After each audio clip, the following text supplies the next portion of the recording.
अस्सलाम वालेकुम दोस्तों, उम्मीद है सब खैरियत से होंगे। तो जी हाँ दोस्तों, जैसा कि आप सबको पता है कि गुज़श्ता कई सालों से पाकिस्तान में गर्मी की शिद्दत बढ़ती जा रही है।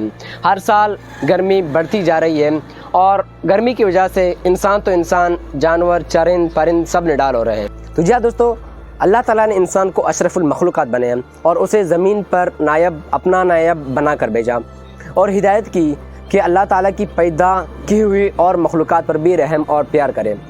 तो जी हाँ दोस्तों, ये हमारा फ़र्ज़ बनता है कि हम इस दुनिया में इंसानों के साथ साथ और भी अल्लाह ताला की पैदा की हुई मखलूक़ों पर रहम करें और उनसे प्यार करें। तो जी हाँ दोस्तों, आज की इस वीडियो में आप लोग पैगाम देना चाहता हूँ कि गर्मी आ गई है।